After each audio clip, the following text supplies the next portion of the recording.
In the hour with a man who has already left his own unique mark on the face and history of New York City. If Donald Trump is not in the news for a high-stakes deal or a controversial new development, he may be in the gossip columns with his latest relationship. But less than 2 years ago, the news was that the Trump empire was in trouble, and some were quick to announce that the king had lost his crown. Donald Trump, some say, is out to prove them wrong and is currently writing his third book, which is The Art of the Comeback. And that's what we want to start with. Donald Trump is here, and I'm pleased to have him. Welcome. Hi, Charlie. Nice to have you here. It's been a long time. It has. We're in New Orleans, back during New the Orleans. Republican convention in a little room talking about, the challenge of the Japanese at that Exactly time. right. Yeah. Exactly right. Now here is Trump, The Art of the Deal, and this is Trump surviving at the top. And here is the Casino Journal saying gaming's greatest comeback. Here is, guess what, Casino Player, the comeback kid, Donald Trump's amazing turnaround. And here is New York Magazine out this week, fighting back, Trump scrambles off the canvas.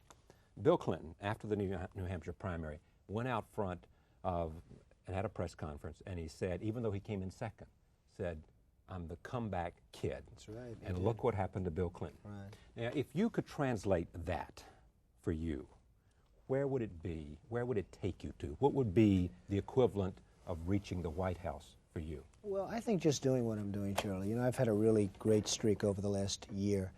A lot of people went down. The economy is in a horrible condition, just a deplorable condition. The politicians destroyed the economy in 1986 when they passed a tax law that just destroyed the real estate industry, which in turn destroyed the banks and the savings banks and savings and loans. And I really got very lucky in a way. I built the Taj Mahal, which everyone said that's going to be his downfall. The Taj Mahal, it's over $1 billion building. And it's turned out to be one of the best deals I've ever made. It broke records for the last 3 months. It won over $40 million a month. No casino in history has won anywhere near that. All 3 of my casinos were rated 4 stars by the Mobile Travel Guide, and they're the only casinos in the United States that are so rated. So, you know, it's really been an incredible period of 6 or 7 months for me, and it's really been gratifying. Now they all want to do the comeback stories and everything else, and I think I probably care less about that than I would have maybe 3 or 4 years ago. But it's been a pretty good experience for me. Then how are you different than you were 3 or 4 years ago? Well, I used to say, and in fact I think I said in my first book that, and maybe this was foolish, but I really meant it, that someday I'd like to maybe lose everything for a period of time to see who's loyal and who's not loyal. And frankly, I found out a lot of things. Did you find out who's loyal and not loyal? I tell you what, and you can't guess it. You can't predict it. You think certain people would be loyal no matter what. And it turns out that they're not, and you just can't predict it. It's very difficult. What hurt the most? Well, it's a whole different scene, Charlie. I mean, we have a situation where you have everything going perfectly, and then one day you wake up and the world is coming to an end from the standpoint of the economy. But I just think that I've had a lot of luck. I've had a lot of friends. I've had a lot of good friends. And overall, I've done really well with it, and I'm very happy about it. All right, now help me go back and understand what it was to be you and what happened. So the economy did, you were hit and other real estate developers, and some people have not been able to come back. Some developers in Canada and in the United States who had a magnificent reputation for quality and for the deal are still in bankruptcy, in fact. How high did it get for you? I mean, what was it like for you before the crash, and then how low did it get for you when things began to go bad and people were counting you out and saying that not only could you not recover, but that you were that far from bankruptcy? Yeah. Well, I never thought I was that far from bankruptcy, but a lot of people were giving me a hard time. And I think overall, Charlie, it was an experience that I don't think I want to go through it again. I have to tell you this. I mean, you know what it's like. You're really in a position where I think that if you had to do it again, I'm not sure you could. I went through a period of 2 years that was truly tough. Tough in what way? Well, you have parents, and you have people that adore you, and you have people that for 15 years, nothing went wrong. And then all of a sudden, the world seems to be coming to an end. I mean, it just seems to be coming. And it was just sort of an incredible experience for me. Did you have to go to your father and say, bail me out, help me get through this crisis one more time? Right. My father wouldn't have been in a position to bail me out, but he certainly helped, and morally and in any way he could. My mother was great. I have a sister who's a federal judge, and she's very, very strong. She's a fantastic woman. I never knew as to loyalty whether or not she'd be there or wouldn't be there, and she was there in spades. Other people were there. But you know, the incredible thing is you can't really tell. You can't really tell who's going to be there, who's not. I would have bet my life on certain people. I would have said, politically speaking, that somebody that you know, Andrew Stein, would have been there, and he wasn't. I would have said that other people. For what? He wasn't there in terms of, for 15 years I supported Andrew Stein, supported him. I never asked him for a thing. When I needed a vote on Riverside South, until the very end, when everybody else was on board, Andrew was not there, and I was really surprised at that. Now, ultimately, he was there, but it shouldn't have been so difficult. It really shouldn't have been so difficult. But here comes one of the things they say about you is that there ticks within you a vindictiveness about that, and you're not going to forget that. And part of the Trump style is to, at some point, you're going to try to get Stein back. Well, I don't think I'm going to try and get Stein back. I'm just disappointed. I'm disappointed in other people, and I'm not disappointed in some. I mean, there have been people that were much more, a man like Alan Greenberg or Bear Stearns, who would call me every day during the trauma. And what would he say? Well, he'd just call me and it'd boost me. He'd say, just keep fighting, just keep fighting. You know, he's really a phenomenal guy and a great leader, and that's why Bear Stearns, I mean, without any big parent company, I mean, Bear Stearns has just done tremendously well. But Alan has been a really loyal friend. And I've had a lot of other loyal friends. But the thing, and I guess I'm going to go into this in the third book, I do one book, it's a bestseller. I do another book, it's a and #1 bestseller. Both books were #1. And I think, frankly, I think this is the best book. I think this will be the best book because I really believe I know much more now than I did for the other two. What do you know? I've learned about hardship, something which really I didn't know. I went to the best school, I did great. You go to the Wharton School of Finance, you go through it easily, you do fantastically well.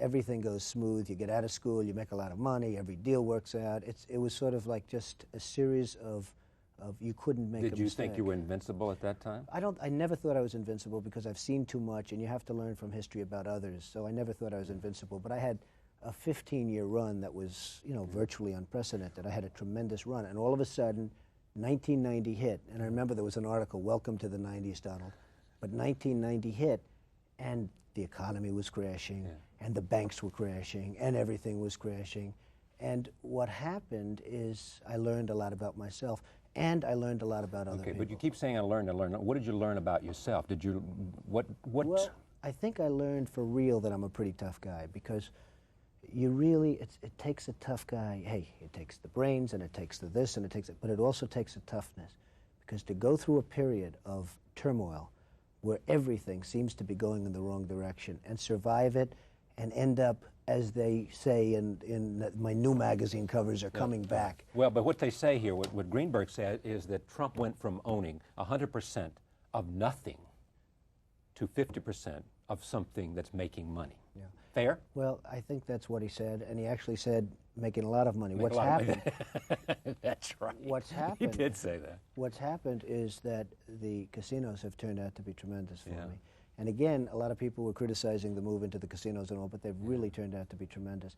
Real estate in New York is starting to come back on a very slow basis. I don't know how long it's going to take. I think it's going to take a long time. But the casinos in particular have been fantastic. But it's just worked out for me. It hasn't worked out for a lot of other people. Yeah. And I think a lot of that has to do with an inner strength, and that's what I'm going to be writing about. A lot of it also, though, has to do with other people, the loyalties of other people, how you treated other people so that maybe they are loyal. Did it split the family? No. Did it cause division between you and your brother? It didn't cause division. I was a little disappointed in my brother. I thought he would have fought harder than he did. I was the opposite of my sister. I have a sister who is really a phenomenal lady, and she really... This is the judge. The judge. And she really was just tremendous. My other sister, likewise, was tremendous. My parents have always been, and I would expect them to be. It's interesting. One of my attorneys said, always count on your mother. Now, I maybe took advantage of my mother. I never appreciated her as much, but she was really fantastic. Well, it is also said you came out in defense of Mike Tyson, and you came up with these community, and it is said that your mother said, enough, Donald, shut up. I think that's probably the first time my mother absolutely got angry at me. I really mean that. I mean, my mother was so crazy when I came out in defense of Mike Tyson. And part of the reason I came out And of your the mother's fence, what, 80 something? my mother's 80 years old, Right. and part of the reason that And tough enough to survive a she's mugging. tough. She's tough, but she's quality. I mean, more than tough, she's quality. So she said what? Well, she wasn't. She didn't exactly like the fact that I was defending Iron Mike, but I watched what happened to Mike Tyson. I watched how badly he was represented by an attorney in Washington that was charging him $3 or $4 or $5 million against a local attorney, the best within 100 miles that the state hired, who just ate the other man's lunch. And I watched the way he did it, and I heard about a girl that late in the evening knocked on his door, was taken in, was raped, perhaps, perhaps not. I don't know. I mean, I don't know. Again, I think he was very badly represented. But I did see that, number one, she knocks late in the night. Number two, she's dancing in a beauty contest at 8 in the morning, and I saw the tapes, and I see the big smile on her face, and she's dancing happily at 8 in the morning. And now Mike Tyson's in jail for 4 or 5 or 6 years. I had a real problem with that case. I had a real problem with Mike Tyson's lawyers. I had a real problem with Don King. I just think that he was really fed out to the wolves. But if in fact he raped her in that hotel room, regardless of whether she came there, you think that he should have just been don't know that convicted and should have gone to the slammer? He to this day denies it. I don't know that it happened, and I think that, as they said, if he didn't testify, he would have been exonerated totally. The jury said that. Mike was arrogant. He was a horrible witness from what I understand, and I'm not surprised. I mean, I would say that generally speaking, you don't put Mike on as a witness, but he was a horrible witness. And to get 4 or 5 or 6 years, I think that there was just too many circumstances. Again, she was in a beauty contest, and she was dancing with a big smile on her face at 8 o'clock in the morning. 8 o'clock in the morning. Yeah, but the jury sat there and they listened to her, too. They had an opportunity to hear her and test her credibility as they heard it, and also to face questioning. This guy's not a bad lawyer. He may have handled his case bad, but he is the same man that represented John Hinckley and others and had an extraordinary reputation in a very good Washington firm. I watched Mike, and I've been with Mike, and I've seen him, and people really take advantage of this man. And I want to tell you something. I think this is one of those examples. Now, I know we have a system of juries, and I know we have a system where if you're found guilty, you're guilty. But somebody like me, maybe who has a little bit more independent streak, can say, hey, Mike Tyson, in my opinion, should really be given another break. I mean, they put him in jail before he was even guilty, as far as I was concerned. Do you believe he'll fight again, and do you believe he'll ever be the heavyweight champ again? I think he'll fight again. I don't know that he'll be the heavyweight champ again. In the prison that he's in, they don't allow boxing. That's a long layoff. Yeah. Some of the young fighters that are coming up in the heavyweight division are great. There's But Lennox. Ali came back from the years that Well, he was Ali off. came back. Ali was totally unique. He was a unique man, and maybe Mike will come back. I think Mike probably will be the champion again, but you have some young fighters coming up, heavyweight fighters like Lennox Lewis, who is absolutely phenomenal. You think And Holyfield's going to lose? I think Holyfield, I'm not sure if he's going to lose now, but I think your next champion's going to be Lennox Lewis. Boy, he sure did a number on this. No, he was incredible. In London I want the to other tell day. you, I mean, he knocked out First in round, wasn't it? Or second round.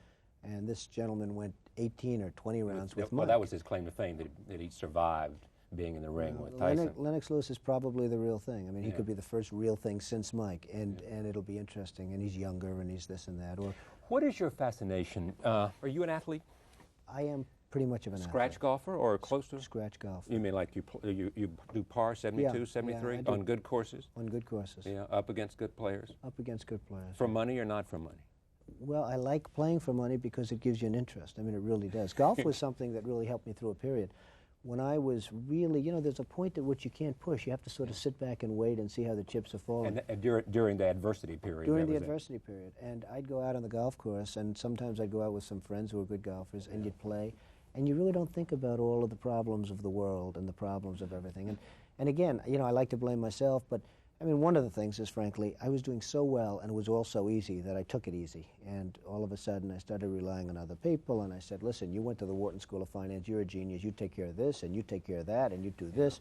And I stopped, and I got rid of people, and I did it myself, and since then, things have been fantastic. I mean, it's just been a 92 is whole- the best year of your life? I think 92 could be certainly one of the best years of my life because it really all came together for me, financially speaking, and in so many other ways. I read all these numbers, and this is not investigative journalism here. We're interested in what makes you tick, and we don't have the resources or the manpower or the time doing a nightly show to do what somebody would do if they spent 6 months working on a piece about you. But you do have the brain. So that's all Help you me need. with the numbers. Do you owe $5 billion? No, at one point I guess I owed pretty close to $5 billion, but I had assets far in excess of that. Yeah. And they passed a 1986 tax law, which was just absolute stupidity by the politicians. And Yeah, but a lot of people supported that. I No, mean, I know a lot of Norman people, and but a lot of- Baker and sure, Bill Bradley sure, and Bill a lot of other Bradley. people Bill thought Bradley this was the tax reform act of all time. Yeah, I like and Bill Jack Bradley. Kemp too, did he not? I like Bill Bradley, and I like a lot of the people that you mentioned, and they didn't really support, but Bill Bradley did very Yeah, much. Bradley he was And I have to tell you, he destroyed the home building industry in the United States. He destroyed the savings and loans in the United Tax States. Reform Act of Absolutely, 86 absolutely. What happened is incentive was taken out of the real estate industry. And the industries such as savings and loans, they're based on real estate. And when the values went down, and they plummeted, they absolutely plummeted. So the savings and loans had billions of dollars in real estate that now all of a sudden is one half the billions of dollars in real estate. But you know better than I do is that during that time, I mean, the savings and loan crisis came about because a lot of savings and loan lent a lot of money to developers that were bad loans and should not ever have been made. And then all of a Charlie, sudden, that's true. And I have to tell you, it's 100% true. But a lot of that was exacerbated. A lot of loans that could have been good loans were made into bad loans because of the change, because of the 1986 tax law change. And what that did is all of a sudden you had Resolution Trust, and you're paying billions and billions. In order to save $5 billion in taxes, we're now paying trillions of dollars to save industries and save banks. and some people have save come along insurance and made a ton of money because of some people Resolution have made a Trust. lot I of mean, money. And some people have made a didn't lot I of see money. where Ron Perlman the other day made $1 billion or something? Well, I don't know what he made, but I frankly, he's a good man. I hope he did make a lot of money. But it's the government's fault. The government passed a very stupid law. They have to put the incentive back into real estate. I think they're doing it. I think they're going to do it. It creates Here's the jobs. other side. It is that people with great entrepreneurial gifts, like you, get yourself extended too far, too much debt and too much extension. And then when, as it happens in America, there is a business cycle. And when the economy goes up and goes down, if you get yourself extended too far and you've got a huge debt service, all of a sudden push comes to shove and you find yourself in a very, very, between a rock and a hard place. And it's that, the extending yourself too far, that causes so many people to come to ruin. Well, I think you're right. I mean, I think I'm not going to, not take blame for that. I think everybody takes blame for that, because anybody that does anything, the only people that don't get in trouble are the people that don't do anything. If you play it safe and no risk, then there's no reward. I mean, when I do things, I built the Taj Mahal. They said $1 billion building. How can it possibly? And now it's turned out to be tremendously successful. It takes time. You got to be able to get over the hump. Riverside South is going to be a tremendously successful Well, let's stop at job. Riverside South, though. Okay. I mean, first of all, what did you, here is one of the arguments made about Riverside South, that you faced a huge opposition on the part of the Planning Commission. A lot of people who did not want to see a huge development over there. You turned it around, and most people give you the credit for turning it around. So you ended up with 9-0. How many people on the commission? I don't We had remember. a 12-0 vote. 12-0 vote. How did you do it? And did you make so many concessions in doing it that it no longer is an economically viable project? Well, the only way you can talk about viability is what's going to happen with the market. Today, nothing's viable. gotcha. Okay, today nothing is viable. You could have the greatest piece of land in the best location in New York, and nothing's viable. When I did the Grand Hyatt Hotel, I will tell you, the hotel market was in shambles. Everybody said, Donald, you're crazy. And I was crazy, and I did it. And all of a sudden, I got it zoned. I started building it. And by the time it opened, it was a tremendous job. Yeah, but would it have been successful without the zoning and the abatement? No, it wouldn't have. I mean, it wouldn't Okay, have. But so I you got got the zoning. concession. Yeah, of course you did. Absolutely. And now what we're doing is we're asking for certain things in order to make Riverside South successful. We have tremendous popularity. Every civic association virtually in New York is supporting it. But they're supporting it because of the concessions you made in terms of Yes. subway, Oh, no, in I'm terms building a of how much park, I'm parks and contributing to all of the- that kind of thing. And so the question remains, Well, the bottom can line. you deliver on it? Yeah, the bottom line is if the market comes back, you deliver. If the And- market doesn't come back, you don't deliver. Now, maybe Clinton's going to come up with a housing program where you're getting a subsidized housing or something, in which case you do it in a different way. We're looking to get zoning for a piece of land that's unzoned, that's employing no people, that's sitting there rotting, that's rat infested. And if I get the zoning, which I hope to be able to get, the city desperately needs the job. If the city turns around, and if the economy turns around, and if incentives are put back into real estate on a federal basis, if and if. No, there's always ifs, but there's been ifs in everything I ever did. But- When I did Trump Tower, in all fairness, people said I was totally crazy. It couldn't possibly succeed. they It was did. too big, it was too expensive, it was too everything. And it turned out to be probably the most successful condominium development ever in this country. And is it profitable? Trump Tower? Yeah. The most. I mean, it was the most successful development ever built in this country on a condominium basis. I will tell you, 2 years before I started construction, people thought I was totally crazy to do it. It really worked out to be fantastic. You can say the Taj Mahal, you can say Trump Plaza. I mean, so many of the jobs I do at the time I'm doing them are supposed to be not good, and they turn out to be tremendously Who makes successful. the decision as to when you go? Is that a decision made by you, or is made that a by me. decision made by the bankers? No. And are it's you made going by to parcel me. those projects No. off? I'll tell you what, the city is lucky to have the bankers that I have on my job because they've invested a lot. They have confidence in me, they have confidence in the city, and frankly, they're very lucky because otherwise it could be a war, it could be a this, it could be a that, and that would be bad for everybody. I mean, I have some really great banks on this particular site, and they've gone with me, and they believe in me, and you know, and I'll tell you what, it's going to be, I think ultimately the decision's going to be right, and it's going to be a great success. You know what they say, when you owe as much money as you did, they become your partners. Yeah, but that's really a false statement because Reichman owed a lot more money than me, and nobody's partners with Reichman. Reichman and he went bankrupt. Reichman's in deep trouble. Are they in bankruptcy? I want to be fair to them. They are in bankruptcy, and frankly, they're in just very deep trouble. The banks, my banks have had a great confidence in me. They know I'm good. They know I do it the best, and they also know that I'm honest. But did they have a choice? Oh, absolutely. They had a lot of money They at would stake. have had. They would have. Were the assets enough there to get their loan back? I'm not saying I would have been easy had the other route gone, but I will tell you this. They absolutely had a choice, and they could have gone a different route. And what and would very be wisely, what's the route they could have gone? Oh, it could have been a contentious route. Rather than working and working with me, et cetera, it could have been a contentious route, and that would have been bad for me, would have been bad for them. They could have put you up against the wall and said, you owe us this money, you can't pay it back, we call the tune. They could have done that, and I think if they did that, it would have been bad for everybody, including them, and I think they understood that. But more importantly, see, I bad found for them out, because they would have lost money. Very much, Right. I think so.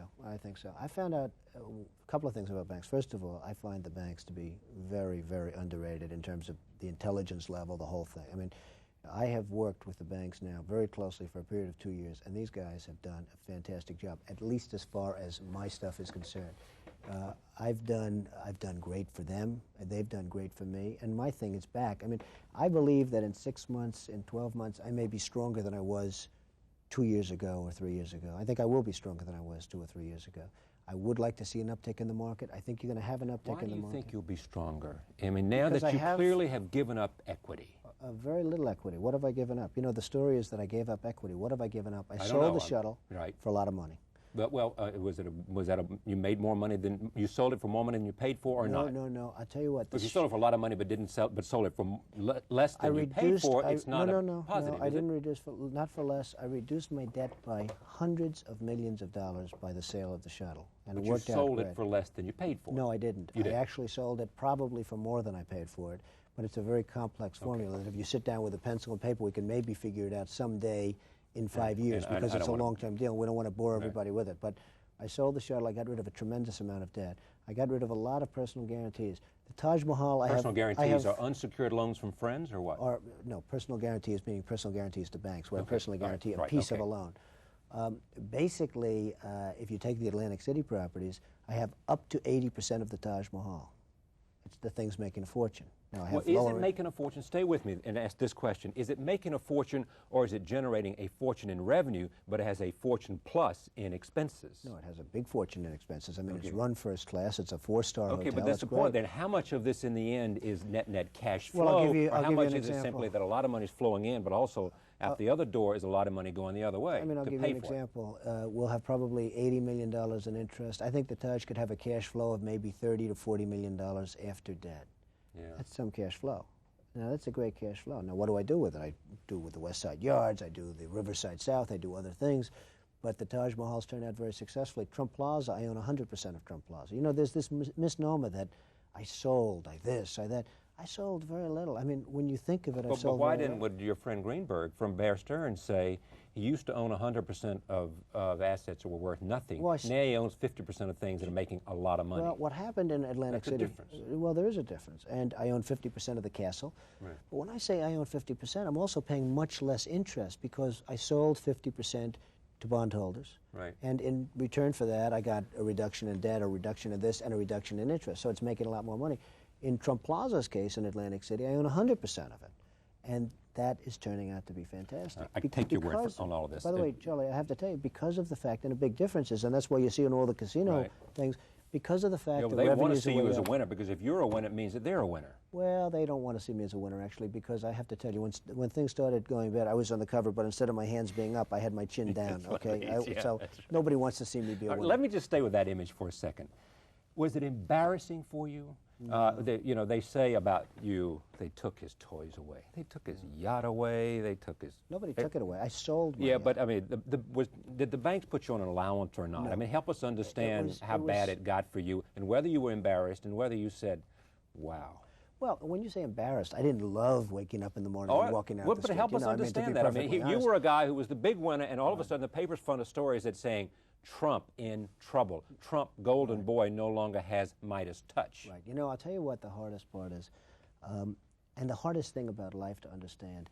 In baseball, if you get 15 runs in the first inning and you don't get any more runs, you still have 15 runs at the end of the game. Well, it depends on what the other guy does. Well, no, but generally speaking, you're going to win that game, okay? It's as sad as it is to say, but you're going to win that game. You get 15 runs, it's pretty well over. Ask the Atlanta Braves. Okay, I mean, we've seen some examples, but anyway. Right. Or In the life, Pirates. I was 15-0, and then I had one very bad year. Now, I had a bad year. Maybe it was my fault because, hey, it was a lot of people's fault. It was also the government's fault. It was a lot of people's but fault. you'll A lot take of smart, some responsibility, I will, though. absolutely. You're I not have saying. to, because I'd be a fool if I didn't. But I have to tell you, a lot of smart people Right. are in real deep trouble right now, and I'm not. And a lot of people, really smart people, are dead. They're gone. They're buried. They're over. And They're so, history. and one more time, why are they dead, buried, gone, history, and you are alive, well, and, as they say, Before I on a comeback? explain that, I just want to say that you have 15 great years, you have one bad year, and people judge you by your last thing. You're only as good as your last thing. You're only as good as your last article or what you've done lately. And that's it. I mean, you take a guy like Harry Helmsley. I mean, the man had 50 great years. Then, unfortunately, he married Leona. I mean, this was like a major mistake. Here we go again. He marries Leona. Hey, yeah, poor Harry. I feel so sorry for you. Harry, get rid of her. Just leave her alone. Find a new woman if you can. But I'll tell you what, he marries Leona. So now, all of a sudden, he has a couple of bad years. To put it mildly, bad years. I mean, we're talking about major. They don't say the score is Well, 50 this to is the 2. whole- yeah, go ahead. No, they don't say the score is 50 to 2. Yeah. As far as they're concerned, Harry is like this major failure, and that's a shame, because that's not the way life should work. It should be 50 to 2. That's a pretty good record. Well, I had 15 great, then I had the one bad year, and 1.5 real bad years where I had a fight. I mean, it was a struggle. It was a survival. It was surviving at the top. I wrote the book. It was surviving at the top. And it wasn't easy, and it wasn't pleasant. Did you ever think you'd lose? Did you ever lose confidence? Did you ever say, No. I may not get out of this? No. Not once. Not once. And the reason I didn't say it is because I had to go back and do it myself. You see, I built what I built myself, and I did it by working long hours and working hard and working smart. More importantly than anything else is by using my own brain. And there was a point where I was making so much, so fast, and it was so easy that I almost got bored. And it's true. And I write about this. I mean, I'm writing about this. It's really been an I experience. should believe you here saying, in a way, this was good because it gave me a chance to test myself. The adversity was good. It put me back and made me leaner and hungrier again because everything was at stake, and therefore I had to pay attention. Well, I think I'll look at it in the future as being good. You know, when it was happening, I had no choice. I just had to do it, and I did it myself. And all of a sudden, I'll give you an example, Riverside South. I've had Riverside South for 5 years. I've had the land for 5 years. I went through a succession of executives that were in charge of Riverside South. A year and a half ago, I took it over myself. And as you say, I got a 12-0 vote, and you were told that I sort of did it myself. I did do it No, I myself. read that you did, right. Okay. I mean, you can't believe everything you read, but I did do it largely by myself with a group of people, but I really spearheaded something that's turned out to be, I think, going to be a great thing. I really went back to work, and I really did things myself. And I think that's why I survived, and I think maybe, who knows? Yeah, let me point out a couple of other things here at this time. You lost during this period 3 key executives. Correct. who Very tough. died in a And helicopter friends. crash, and friends. friends who were running, and then you went through some executives after that, and finally put your lawyer in charge down there, right? Who's done a great job. You had a divorce. That was, you were the, fair to say, people were laughing at you about this divorce, and we were amused in the tabloids. I was living in New York at the time, but we were amused by it. But at the same time, some people said, enough of this. I'm tired of Oh, reading I would have about loved to this say kind of enough. stuff. I mean, I couldn't help it. It was Yeah, on but the you were front page feeding of the columnists too. I wasn't feeding. I mean, You had no conversation with all these people? You know, it wasn't a Or was feed. It wasn't a feed. It was a frenzy, I have to tell you. And I wasn't feeding anybody. They were feeding themselves. They were making up stories. I called up one of the top people in one of the New York tabloids, and I said, hey, look, this is ridiculous. This story didn't happen. Don't put it in. He said, I know it didn't happen, but Donald was selling papers like crazy. And they knew it before the story was written. They put it in anyway. And I think for 28 days in a row, I mean, you know, we talk about Woody Allen was a big story. This thing just swamped everything. Okay, this swamped everything. This was the biggest of the big. It was crazy. It was out of control. And I guess it had all the elements of a soap opera. Did it bring any satisfaction to you that during this adversity you were able to get out of the marriage at a time perhaps you gave up a lot less money than you might have imagined you would do at another time? Now, well, come on, tell me the truth. I mean, there were those people that say that I did this purposely in order to get out of the Well, no, divorce. but there are those who said that you used that adversity as a time to say, you know, it may not ever get any better, so you better, you know, people were saying you better make your deal now. Yeah. I was very happy to pay Ivana what I paid her. I mean, this was what I was supposed to pay her, and this is what I did pay her, because she, if anything happened a year ago where I went down the tubes, where I really would have ended up with nothing, she and the children would always have been taken care of, and that was very important to me. I mean, at the time, don't forget, I was being sued for $2 billion at one point. By her? By her. Right. And that was going to be a nasty, contentious suit, and frankly, had I not had a glitch, I would probably not be on this program right now. I'd be at divorce court. If you hadn't had Would what? be Oh, if you hadn't been down Had into I not to the been if you here- hadn't bottomed out and put some pressure on her and her Well, it attorney. wasn't a question of pressure. I mean, there was a point where she probably felt I wasn't going to make it. I mean, there was a point where a lot of people felt I wasn't going to make it except me. I really felt I was. Were you telling her differently that maybe? I wasn't telling her anybody anything. saying? I wasn't telling her anything. All she had to do was read the New York Times and the Wall Street Journal. I mean, they were making these dire predictions about me and others, but I guess I got more print than anybody else. That's the negative. I mean, the good is when you're doing well, and they do that. The bad is when you're doing bad, they do it the other way, all right? And they did it the other way times 10. So what happened is, had I not been involved in a glitch, I don't believe that we would be here right now. I would be studying for tomorrow's examination before trial, okay? And what happened, you would have duked it out in a lawsuit. well, I think Ivana probably would have gone further than she did, but it got so bad, and the stories began getting so bad that she said, "Boy, I better take what I'm entitled to according to the contract that we had signed." And she ended up taking the $10 million plus to this, plus to that, and it's probably a package of $20 or $25 million.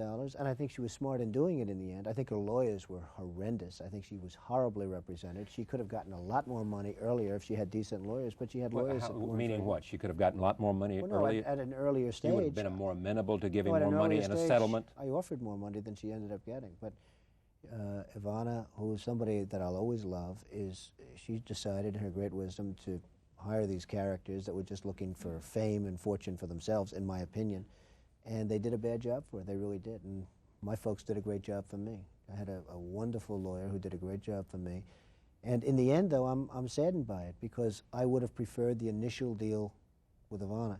She was very, very poorly represented in this divorce action. You must have some sensitivity, though, for a woman in what she might be going through. I mean, you seem all powerful there, and she doesn't know, and she has to lean on the advice that she gets. And people are saying, she was this leaning guy's on the got Wall Street tons of Journal. money, and Yeah, but she was leaning on the Wall Street Journal. I mean, when the bad stories started coming out, she was believing those stories, and she should have believed those stories. I'm not even saying the stories were wrong. I've done things, but I'm not saying those stories at the time were wrong. The economy was atrocious, and the business was bad, and the real estate business was horrendous, and the casino business was bad, and we're opening up the Taj Mahal in the middle of a war. right. Okay, I'm opening the largest building in the world The in the people middle were of not a flooding war. Atlantic City at that Well, time. no, I mean, everyone's sitting home watching the war. And also, she's reading about you and another woman. That can't be Well, she's pleasing. reading, and I never left for another woman. I mean, this is one of the great misconceptions. I left because I got tired of the balls and tired of the ballroom gowns and all the nonsense. What I does had that to mean? throw. Well, I'm just one that doesn't necessarily believe, they call them the so-called charity events, but the people that have these charity events are probably the least charitable people I've ever met, and they have them for their own, vilification. They have them for their own, whatever it is, they have them for their own, and they want the press, and they want the nonsense. And But why do we got very care if tired it of it. generates a lot of money for charity? I'm not sure that it does. I'm really not sure that it does. I mean, I look at some of them, and I look at the expense, and I look at the magnificent table settings at the Plaza Hotel, and which I'm very happy about, but at the Plaza Hotel and all the other places. And in the end, I don't think they make a hell of a lot for charity. And then I look at United Way, where the man's paid, virtually millions of dollars to run United Way, and I look at what happens in charities. Turns out he I was- study charities, and there are very few well-run charities. So you got tired of the gowns and the ball and all I that got stuff? tired of the scene, and I knew the scene, and I knew the people, and some of the people I like, in all fairness, and some of the people I don't like. They're a vicious breed. You know someone listened to that would just hear you say that's not what happened. This was a guy who was on top of the world, and he He wanted to have his cake and eat it too. He Well, wanted no, to I be wanted out out. and wanted out because I he wanted wanted to out. date a lot of young, attractive women who viewed him as a giant catch. You And know an what? interesting man to Hey, be with. I'm out now, and it's great. I have to tell you, I really like it. I think it's great. I've What's- never had a better well, time. Tell me but- what's great about it. But I just like it. I mean, for whatever it is. Maybe I shouldn't The like freedom, it. the independence. It's a freedom. It's a and- freedom. I can do what I want. I can be with who I want to be with. I really like it, and I would tell you if I didn't. Because, and by the way, I think at a certain point I won't like it. I'll get tired. At a certain of point, it. you'll say, I want to settle down with one person. At a certain point, I think I'll say that. I think I'll say that very strongly. But, you know, at this point, I do like it. I had a fabulous wife in many respects. Great kids. Fantastic children, great children. I love them, and so therefore that was so worthwhile. I had another friend later who was also fantastic for a fairly long period of time, and I just didn't want to settle down. I mean, I didn't want to get married. I didn't want to marry Marla, and I didn't want to settle down. And I'm just not ready for it. It's just not me. I mean, it's not right now. At some point... Is that what killed that relationship then? Well, a lot of things perhaps killed it, but I would say that probably that's the predominant thing. I mean, I was very antsy. I didn't want to settle. And of course, don't forget, you know, I'm busy. I'm doing a lot of different things, and I love doing it. I'm so happy now. You know, I enjoy getting up and going out to the wars, and the wars are now becoming battles, and it's just worked out well. But you can't devote lots of time to a relationship when you're going through this. There is also said in this piece by Julia Baumgartner that you love the limelight and that you seek in the public and the public's adulation something, that the mirror of that is somehow important, confirming. True? I don't think so. I think that I loved it at one point. I think I've gotten used to it. I think Could you I do do without well it, in though? it. Well, see, I look at it differently. It's great for my business. I mean, the fact is that my casinos are up more than, as you know, my casinos are up more than any casinos in the United States. We're up number 1, 2, and 3 in increases in Atlantic City. Number 1, 2, and 3 every month. But are they, at the same time, and I don't want to hammer at this question, at the same time the most profitable? It's one thing to be up in revenue, and you're saying they're up in revenue. You're not necessarily saying that they are the most The profitable. Taj Mahal has the largest gross operating profit of any casino in Atlantic City by far. By far. Not even, it's not even So when you close. factor in expenses, it has the gross. Yeah, well, it has. operating Well, it profit. also has the biggest gross. I Right. mean, it's got the biggest gross, but it's got the largest gross Okay. operating profit in Atlantic City. But what's happening is a lot of people. Now, I will say this: when people thought I was going down, they sort of deserted me, and you know, this is not the way it should be in Tell life. me who deserted you. No. I'm talking about customers. I'm not only Okay. talking about Friends, local right. friends, this, that. When the customers, the Taj Mahal customer, when the customers, the casino customers, even the condominium buyer customer, when they thought I was going down for the count, they really did desert me. I have to say. Now that they see I'm doing well again, now that they see I'm back, now that they see all these crazy magazine covers, I will tell you, one of the reasons that my casinos are up so much more is that they're all coming back. But are you saying, that therefore, it makes sense for you to promote this notion? I mean, look at this picture here. I mean, you like this. Isn't he a handsome You know, guy? you like this, don't you? No, I don't But really- is it good I'm for not sure I you to like the promote picture. that because it says Donald is back and all of this stuff about scrambles off the canvas, in a sense, is good for business, It so is good therefore for you're business. promoting that You know image. what? It is You good want for people to believe that you're back. I mean, as an example, it's late in the evening right now. It's not that you're a fantastic guy, and we did this down in New Orleans, but in New Orleans it was during the afternoon. It was really much more pleasant. Right now it's late in the evening, and here we are doing an interview. Yeah, right. It And a happens heck of an to interview be- it is. I hope we're going to have a good time. I mean, I hope you get good ratings too. do I mean, too. anything for you, Yeah, Joe. exactly. But I'll tell you what, it happens Poor to boy be. from the north. Yeah, go ahead. That's right. It happens to be great for business. I mean, the fact that it's coming back. Now, it would be nice if it were the other way. If Yeah. you have problems, wouldn't it be nice All if right, everyone? but apart from all that, come on, ego. I have an ego. Of course I you mean, I've do. never met a successful person. that Nor didn't have I. an ego. And Nor have I. You know, People I are driven feel- by it. I mean, Mother Teresa has an ego. Absolutely. You know, so bigger, you're bigger than you would ever believe. all Well, right? I've never had the pleasure. But nevertheless, I mean, part of it, you love the limelight. You love beyond the business and what it does and the whole sense of the Trump image.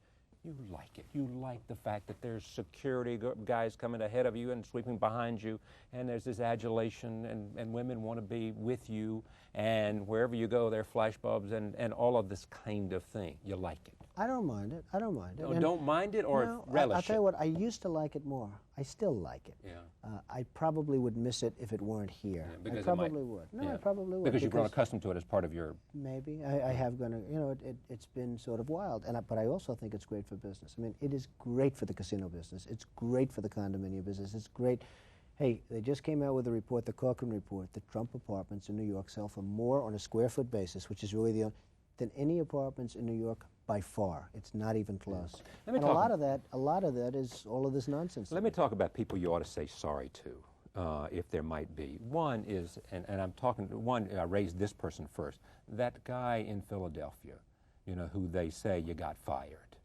You remember the guy who did the stock Well, I don't have to analysis? say sorry. He did great. I mean, he came out, he did well, and now he's Yeah, but I he's mean, my biggest champion. Okay, but I mean, shouldn't he's you the s- one. He yeah, but was you an got him analyst. fired. You can't. You got to look back I can't at help that his firm fired him. If they Yeah. fired Oh, him, now they come on. fired Did him. they fire him because of a call from you? I have no idea. Okay. Really, I have But no don't you have idea. any regret for Perhaps. that? I mean, one man may have lost No, a I'll job tell you what, because I'll tell you you what. leaned on his... Because he's a tough guy, he's a savvy guy, he's come out great, he's a stock analyst, and he's now my biggest champion. He's saying now it's the saying what? greatest comeback. In fact, he used the word brilliant. I hate to tell you this. What's his name? His name is Marvin Rothman. Ross. That's right. He and did say he that. was a great critic of me, and now he's saying that this was one of the most brilliant So things you that he's did him ever a seen. favor by getting him fired? Well, I think in the long run, I think he's probably doing better now So than he you was did him doing a then. favor. That's the... Indirectly, I did him. I wasn't looking to do him a favor, but I think indirectly. But I don't did you him. regret that? I mean, you don't No, need to... I don't What, regret get it. this guy lose his job? No, because that's life. You can't look back. I Yeah. don't like look back. No I mean, regrets then? I mean, there's no one that you'd hey, say regrets. If I had it to do again, would I have done things differently? Yes. now... What would you have done differently?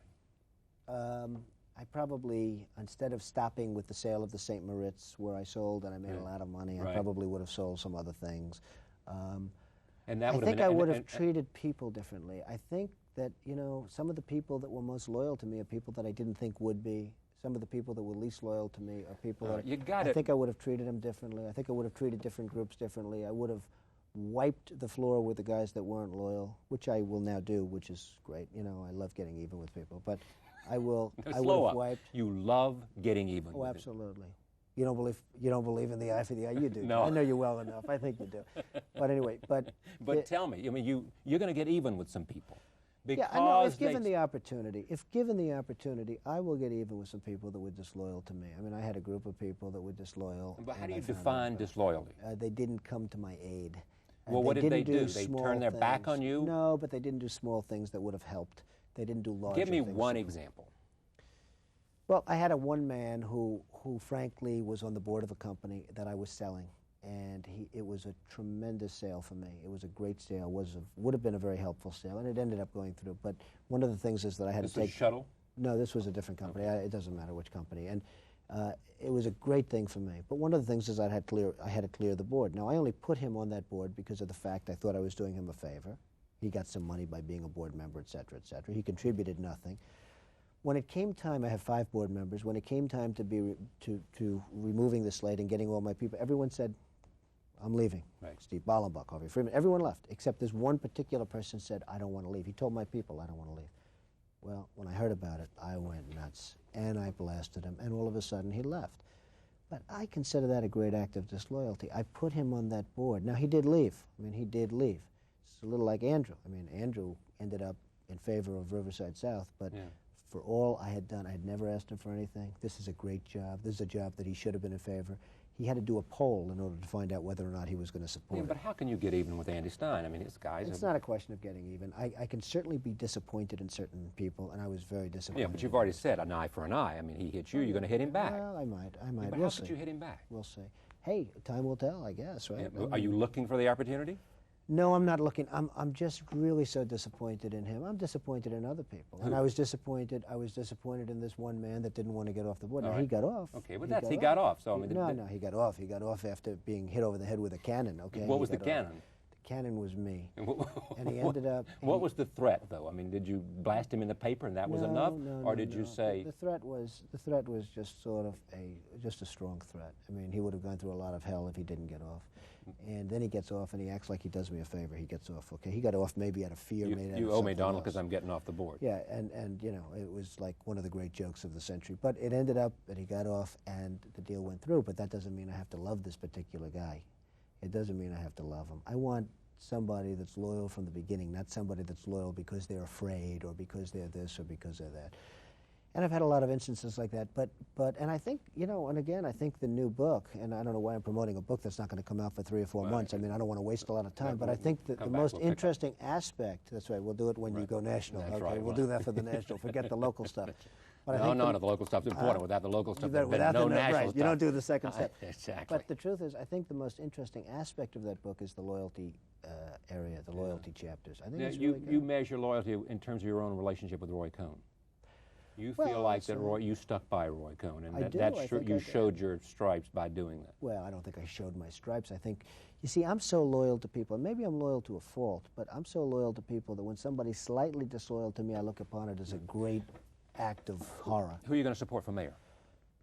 Well, I think David Dinkins, I have to tell you, has done a real good comeback. You know, you talk about comebacks. David Dinkins has done one hell of a comeback in the last 6 months, and you saw what happened in Los Angeles, and you saw what happened. People really like the man. I mean, I've been with him and I've watched him, and he has really become a very popular guy, and I think he's going to be very hard to beat in a lot of ways. Now, I have to tell you that a year and a half ago, nobody wanted to run against George Bush. It took a man from Arkansas who was the only one, you know, virtually one of the few people that wanted to run, because George Bush was unbeatable. There was no way you could beat this guy, and he turned out to, you know, he just ran out of gas. It looked like David Dinkins can possibly win re-election a year ago, and then you had Los Angeles, a lot of other things, and now he's in a much better position. Well, The he polls really say. is. He's done a great comeback. You support him over Giuliani.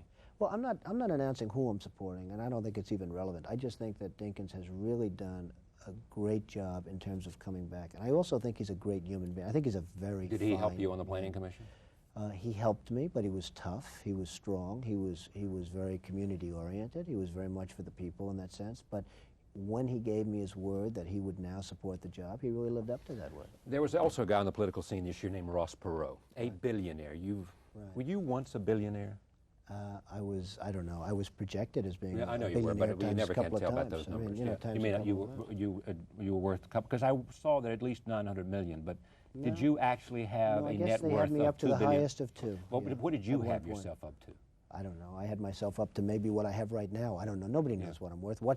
What's the Taj Mahal worth? What's the West Side? I don't know. I have no idea what I'm worth. What was it you used to say about the plaza? You said this is a trophy. Therefore, trophy. it's a It is different a place if it's a No, trophy. it is. If It it's is the a best and unique, then people will pay a premium for the best and unique. But people don't buy trophies so much anymore. Yeah, that's true. 1988 trophies were great. In 1990, you Well, don't did you talk pay about too much trophies. for that trophy? Probably. No, I'll tell you what. When I bought the plaza, I was offered a huge profit a year after, and brilliantly, I decided not to take that profit. Okay. Now, who sold it to you? Was it the Basses on that? Well, it was a consortium of people. But the Basses were and involved I in have that? to tell you truthfully, I'm very happy with my purchase of the Yeah. Plaza Hotel. I think it's working out fantastically. I think it's going to work out. You know, adversity is a very funny thing. When you have adversity, it's like in golf. It's like in sports. It's a question of how many bad shots do you hit. Not so many good shots, but how many bad shots. In other words, and how minimize your bad shots. You really have to, it's not a question of getting, because everybody's going to get in trouble. It's a question of how do you get out of trouble. Yeah, I but think the Plaza Hotel is going to turn out to be a great deal for me. I mean, it's already turning out to be a great deal for me. But I golf, think it's going to be great. That sporting metaphor may be correct, because in golf, if you were playing and you got to go over the water to reach the green, sometimes you don't make it over the water. Sometimes you don't. And then it can But I'm not put you into necessarily bogey land. Sure, but hey, that's not where I am. Although I could have. You're not in bogey land now? Well, but are you back fortunately- to par? You're not even Yeah, back to I par, think- though. You're I at least a think- bogey. I think, again, I tell you this, and I make this prediction, I think in 6 months I'll be stronger than I was 3 or 4 years ago, whatever my... That's a birdie. Isn't it? I believe what I did is I restructured things in the early 90s in the bad times, and now it's turning out to be very good. I believe that I'll be stronger than I was 2 years ago, but who knows? I mean, let's see what happens. Let's see what happens with the economy. Let's see what happens with the world. Ross Perot had a $3 billion, was willing to spend it, and got something, I haven't seen the last tally, maybe 17, 18% of the vote, 19% of the vote. There was a time in which you wanted to tease America that you might want to run for president. Well, people said that. I never did, but people said that. You didn't go to New Hampshire to test the water? You know didn't, what? under I the went to influence New- of Roger Stone, say, you know, this is an interesting idea. Let's go up and see what we can do. I really went to New Hampshire because they wanted me to go to New Hampshire, and they wanted But me you to make a knew that your speech. appearance there would Well, generate the talk. I certainly did generate talk. And But I you didn't knew do that it- your appearance would generate No, I talk, didn't do and it you for that didn't reason. Charlie, I didn't do it for that reason, and I had no idea how much talk would be generated, and I had no intention of running for president, and I wouldn't have an intention of running for president. I will say this, Ross Perot, he made some monumental mistakes. Had he not dropped out of the election, had he not made the gaffes about, you know, the watchdogs and the guard dogs and Yeah, all everybody that coming stuff, at the yeah. house, He and, looked you a know, little 3 or bit- 4, if he didn't have 3 or 4 bad days, and they were real bad days, he could have conceivably won this crazy election. You'll get some political people who are smarter than you and I both about politics who will say the same thing. Oh, I believe that it. He could have made it a very competitive race. He was up to possibly 42 won. points at one. But at the same time, whatever it is that made him generate $2 billion, which enabled him to do as well as he did in part, he was very effective in the debates, and that had nothing to do with how much money he had. Right. At the same time, maybe, you know, you have to take the good with the bad, and part of the personality makeup that happened to make him $2 billion also made him the way he is about sort of the paranoia about Well, the paranoia others. maybe created some of the money, but it's not necessarily good Or the in drive politics. that creates both. See, one of the problems with politics and politicians is that you really can't have done very much wrong, and that means you can't have done very much. Because if you're doing a lot, hey, I do a lot of things, and most of them turn out good, but some of them have to turn out bad. And it's, you know, they'll hit you with a little bad, and it makes it a little bit more difficult. Franklin Roosevelt, I think, once said, Arthur Schlesinger was here the other night, and I'm not sure he said this, but I think that FDR once said, I'm proud of all my enemies, I've earned them. What enemies are you proud of? Well, I'm proud of having a guy like Ed Koch as an enemy because I think he's a major loser. He did a lousy job as mayor. He's a promoter. He's very much of a promoter. He did not do a good job as a mayor. He got very upset because after 8 years of trying to build the Woolman skating rink, I was able to do it in 4 months for about 1/10 the money that they spent. And instead of thanking me, he took great umbrage to the fact that I was able to do this. And I just wanted to have my kids go ice skating in Central Park. I got tired of watching these people sitting on their, I'm not allowed to say asses in this program, so of course I won't say it. But I got tired of watching these people just sitting down and not working and not doing it right and having no planning and no leadership. So instead of thanking me and saying, Donald, that was a great job, he went around saying, well, I think we could have done it if we this, if we that. He was not. So Ed Koch, who else? I think he was just What other enemy are you proud of? I'm not proud of enemies. I'd like to have, you know, I'm the kind of guy that has do great something, friends and great enemies, and somehow, but I'm not proud of having Is your enemies. father still the seminal influence in your life? Well, I have a great father. I have a wonderful father. He's somebody I love very much. I wouldn't say he is. I'd say my mother and father maybe is a Together, or combination. Yeah, together, because I have just. In truly what way great did they parents. influence you differently? Well, they're very different people. My father's a very business-oriented guy, but a very good man. I mean, if somebody came up to my father on the street and said, I need $100, I need $200, and my father is the softest touch when it comes to people that really are in trouble. He's really a very great humanitarian in that sense. But he's a strong man. People would think of him as being cold, but he's not cold at all. My mother is openly warm. I mean, she's just a wonderful Except woman. when it comes to Mike Tyson. Except when it came to Mike Tyson. It took 40 years, and finally she came out and she said something. But she's a fabulous She made you woman. like yourself when you were growing up. I She mean, really by her did. love reinforced your sense of self. She really did. I mean, she's some woman. Greenberg, again, in this New York Magazine article, said about you, he said, if Donald gives you his word, it's good as gold. However, he said, He said that sometimes I have a bad memory.